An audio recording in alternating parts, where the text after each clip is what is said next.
Bobby, the Not-So-Great Blue Heron, Book 3. Moving on. Clawz looked up at the royal palm tree fronds 30 feet above him as he lay on a palm frond. He closed his eyes, and the bright, warm southwest Florida sun that was directly overhead made the shadows from the palm fronds dance around on the back of his eyelids. Mockingbirds were beginning their mating calls, and Clawz thought to himself, "Sheesh, I wish they would pick a song and stick to it." Up north, on the shore of Lake Erie, all the birds had only a couple of songs or calls, but these birds had a repertoire that was mind-boggling. They could mimic other birds so well that it drove Clawz nuts. Just when he thought he was hearing a blue jay, it would turn out to be another mockingbird. "Is that a cardinal I hear?" "Nope, mockingbird." "Quick, hide in the bushes, it's a hawk." "Nope, false alarm, mockingbird." Clawz was still trying to get used to this new place. New place? It was more like a different planet compared to northern Ohio.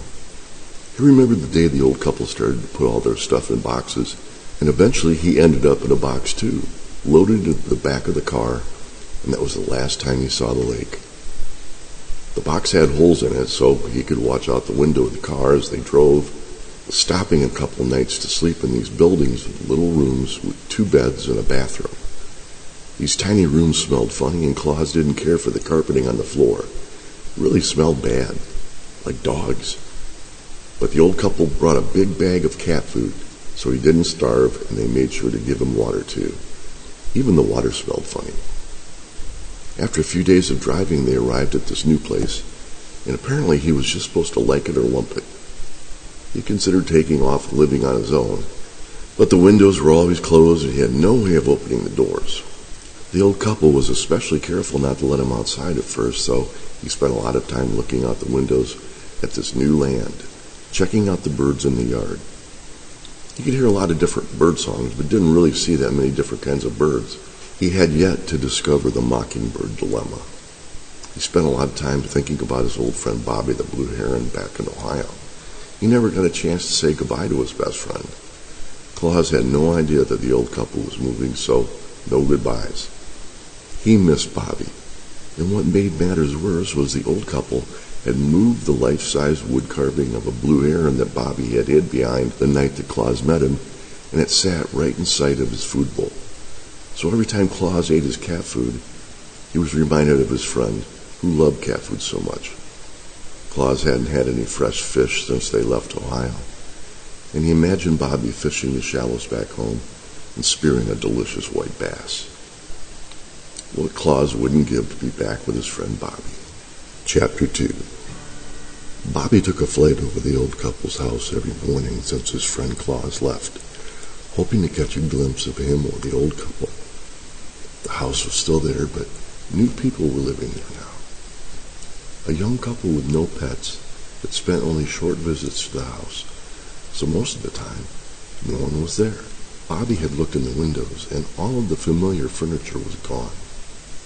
The piano, the table where the old couple would sit and eat their meals, even the heron carving that Bobby had hid behind the night he met Clawz was gone. Bobby wished he knew where they had gone so he could find them and see his friend Clawz again. It had been over a year since they left, so they could be anywhere. But where? Bobby remembered Clawz talking about a place that the old couple would talk about frequently, especially during the cold winters. They would complain about the cold wind coming across the lake and the blizzards of snow that would drift across their yard. The old lady would say, "Right now it's a sunny 78 degrees in Florida and we can't even get to the grocery store because of all the snow." The old man would say, I know. We need to sell this place and move south. We'll get there, I promise." The old man always kept his promises, Bobby knew, so he figured that they must have moved to Florida, wherever that was. Bobby remembered during his first year with his parents, before they were blown away by the storm, they talked about their annual migration to a land far to the south that was surrounded on 3 sides by water.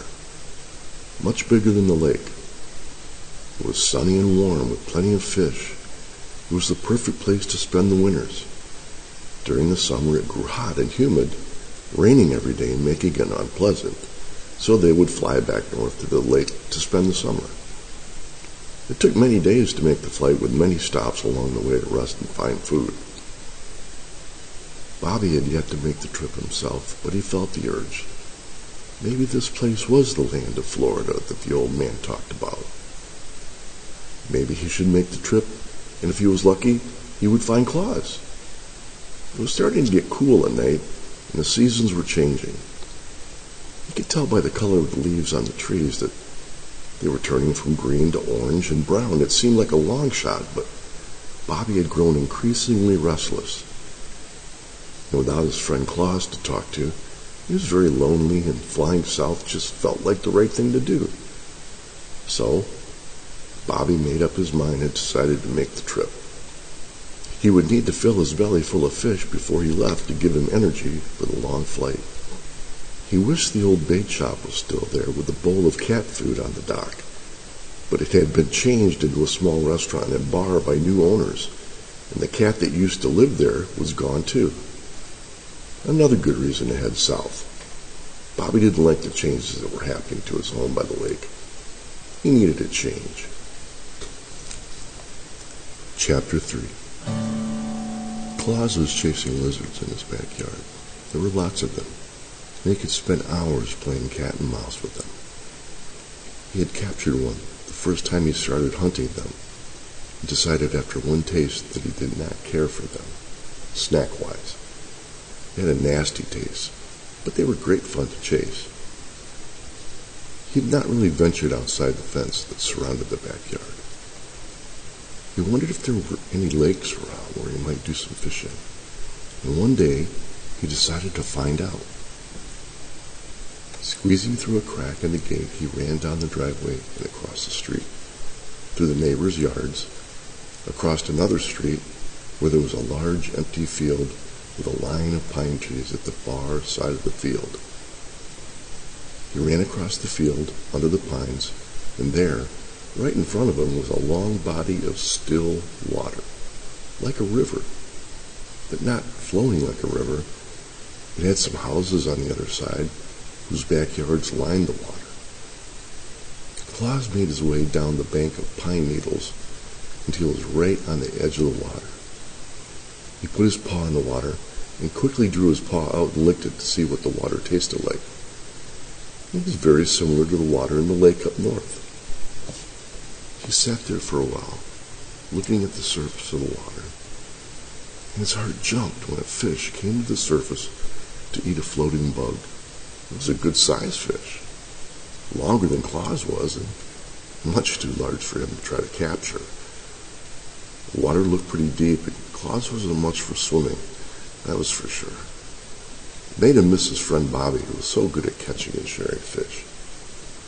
He looked up and down the banks of the still river to see if there were any blue heron fish in the banks that he might befriend. And he saw none, and he realized that even if he had, it was unlikely that he would ever have another relationship with another blue heron other than Bobby.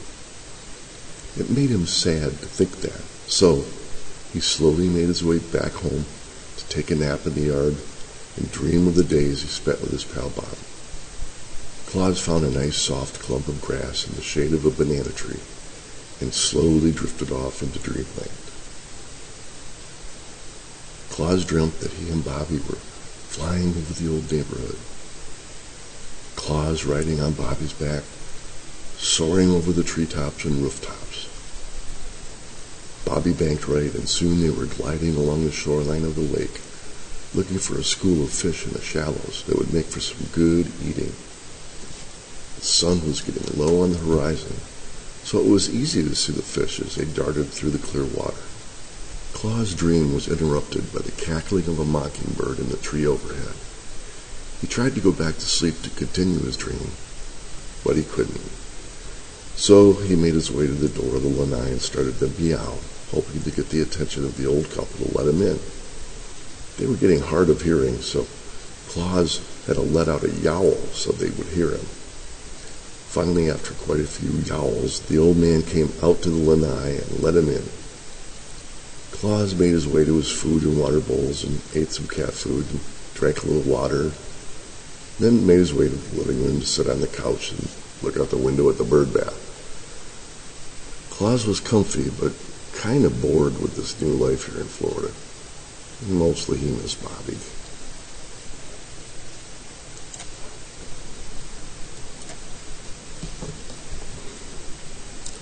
Chapter 4. The nights were starting to grow cool on the shore of Lake Erie, and Bobby noticed that some birds were starting to show up, having flown across the lake from Canada, making their way south. Even the migratory birds had heard of him. A pair of blue heron landed close by where Bobby was fishing and approached him warily. "Excuse us, young heron, but aren't you the same great blue heron who saved the life of King Richard, King of the Cardinals?" said the male of the pair. Bobby, taken aback at the question, answered, "Well, yes, I am. How on earth did you hear about that?" The female of the pair gushed, "Oh, Bobby, you are so modest. Of course everyone knows about you. You are the most famous great blue heron there is. All the birds are talking about you, especially the herons. You're our hero." Bobby blushed and said, "Well, I don't know about that. I was just doing my civic duty." The female of the pair responded, "Oh, but you were so brave to take on those geese the way you did, and then saving the king from them." Bobby said, "Well, don't forget I had a lot of help from my friend Clawz the cat. If I'm a hero, then so is he." "Oh, we heard about your cat friend too," the female said. "How did you ever become friends with a cat?" "Well, that's kind of a long story," Bobby said. "Let's just say it was somehow meant to be." "So how long have you two been a couple?" Bobby asked. The male laughed. "Well, ever since we were hatched, I guess." "We are brother and sister," the female laughed. "My name is Labelle, and this is my brother Lebec. We are from Ontario, Canada." "Oh," exclaimed Bobby. He felt embarrassed for assuming that they were a mating couple. "Wow, so you flew all the way across the lake?" said Bobby. "Yes, it's just the first part of our journey south. We are heading for Florida," said Lebec. "Florida!" exclaimed Bobby. "That's where I think my friend Clawz is. I've recently made a decision to migrate there for the winter to see if I can find him." "Really? Well, why don't we travel together?" Labelle said. "It would be an honor to have you with us, Bobby." Bobby blushed and said, "Well, I think that's a fine idea if you don't mind me tagging along." Lebec exclaimed, "Not at all, my friend, not at all." "Well, when do we leave?" asked Bobby. "Tomorrow morning after we get some food and rest," said Lebec. Bobby said, "Sounds good to me. Let me show you my favorite fishing spot." So, as the sun set, Bobby, Lebec, and Labelle caught their fill of white bass and found a cozy resting place for the night. Tomorrow, Bobby's big trip would begin to find his friend Clawz.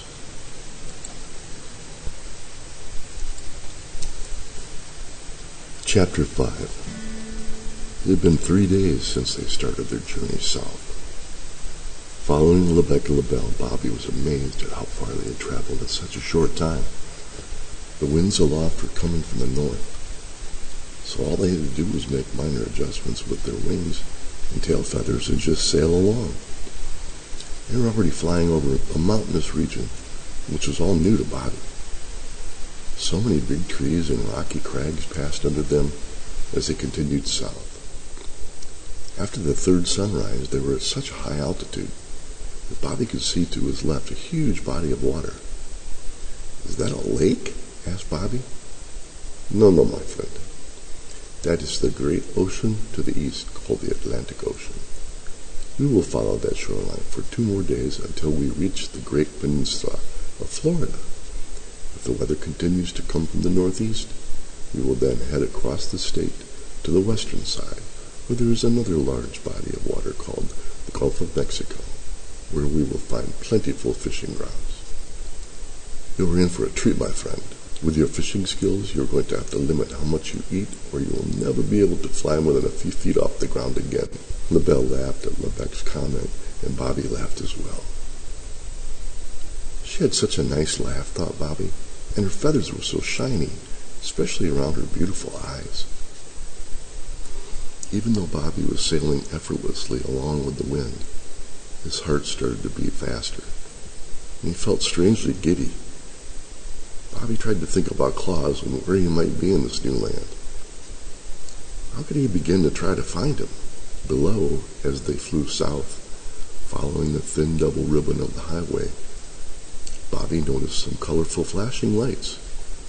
He flew down to get a closer look as he passed by, and there were two cars parked along the highway.